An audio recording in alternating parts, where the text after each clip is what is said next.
Can you make your perfect fit corset pattern with just masking tape?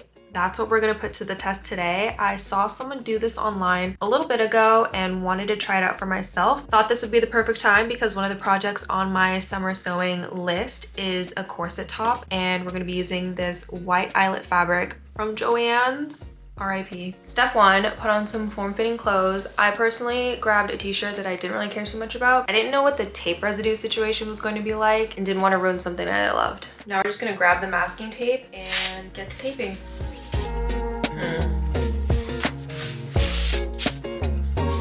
Okay, off the bat, my original thought was to do vertical tape strips to keep from kind of like artificially compressing any areas. But I guess that's like the point of a corset, so it wouldn't be too bad if I did that. And these vertical pieces aren't really cutting it. They're moving a lot with my t-shirt that I have on. So with all that being said, we're gonna start over.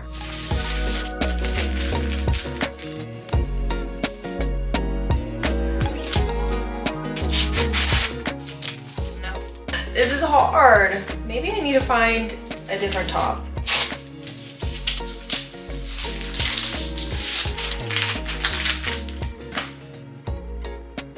A bodysuit. I'm gonna put on a bodysuit. One moment, please.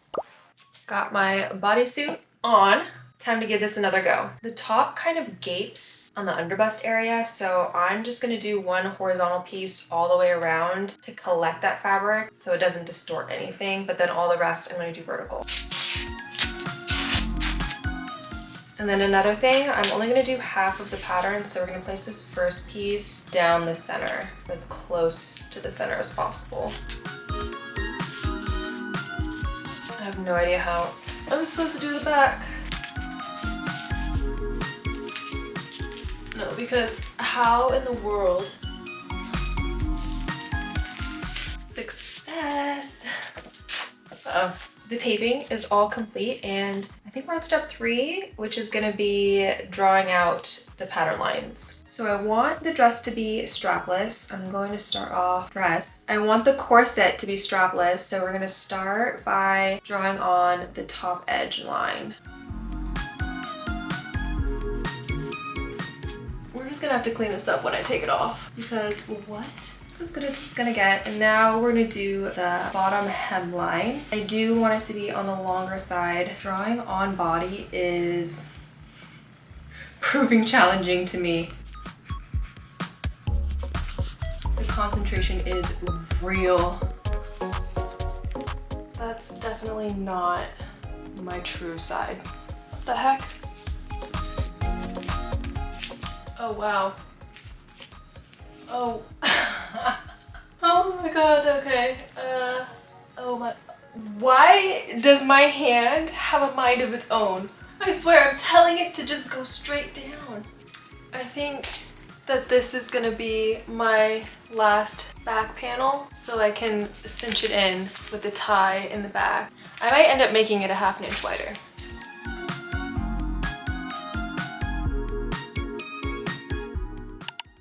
The way that I struggled cutting this tape should be studied. Pretty much all of these clips are in 2x speed, but managed to cut all the pieces and made sure to number them so that I could remember the order when it came to sewing. Now the nice part about using tape is that you can just stick it to paper and add the seam allowance around to create the full pattern piece. And as far as seam allowance, I initially added a ½ inch to give myself room for any adjustments after the fact in case I needed to tweak the fit. All in all, ended with 7 pattern pieces total, and then did one more round of cutting, at least this time with paper, so it went a bit more smoothly.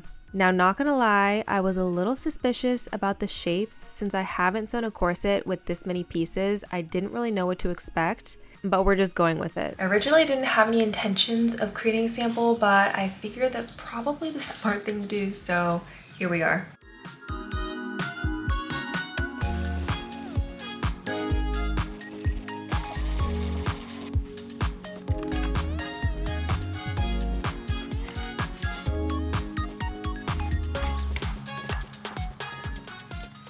I'm so pleasantly surprised by how this turned out. Honestly, minimal notes. minimal notes. The one adjustment that I'm thinking about making, for the sample piece, didn't cut the seam allowance that I added to the top edge, so that's still in place. But I do like where it's hitting, so I'll probably add extra seam allowance on top of my current pattern pieces to account for that. But that's pretty much it. So happy. That is gonna be a wrap for day one. I don't really feel like sewing the corset tonight, and so I might cut out the pattern pieces. We're gonna get back to it tomorrow. I've got all my pattern pieces cut out, and because the eyelet fabric was a little see-through, I basted it to another piece of fabric, and we're gonna act like this whole thing is one layer for the shell of the corset. So now we can start putting it together. I'm gonna sew all the outer layer pieces together and then all the lining pieces together.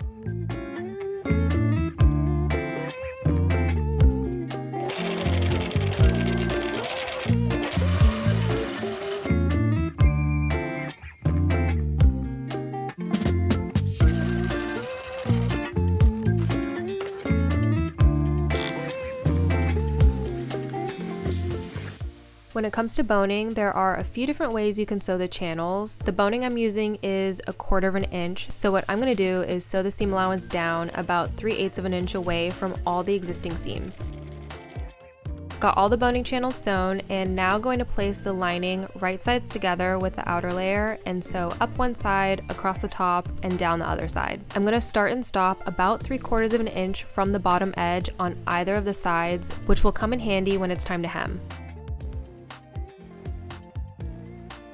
Corsets all sewed together, and I do want to mention I did understitch the top edge to help keep it from rolling. But now it's time to move on to the boning. This is the material that I had and I've used before, but when I started this project I realized this is not going to be enough for all of the channels. So I ended up ordering a different material online. I haven't used it before, so we'll see how it ends up holding up. We're just going to measure and cut the boning for each channel, and I'll probably end up cutting it about 3/8 of an inch shorter than the actual channel so that we have seam allowance for the hem. And then we'll be close to done. I'll just have to insert the boning channels, hem, and then grommets, which they always give me a hard time.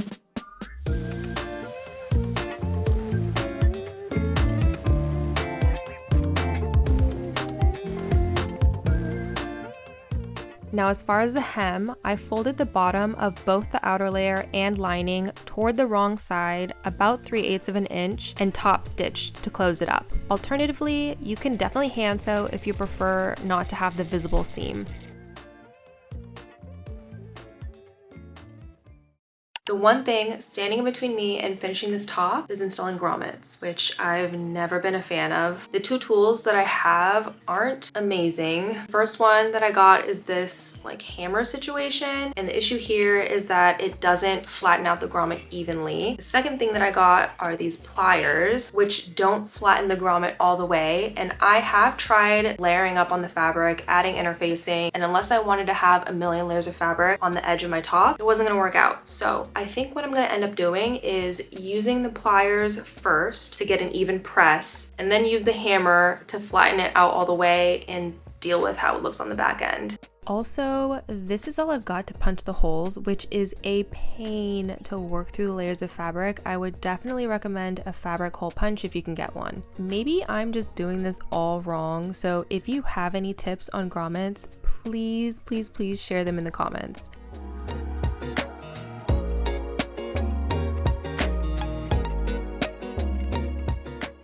This is how they turned out, which is not terrible, all things considered, but they're not perfect. And that is okay. It is all a part of the process, or at least that's what I'm gonna tell myself. Now, grommets aside, I'm actually kind of obsessed with how well this pattern process worked out, and honestly, this might be my favorite make of the summer so far.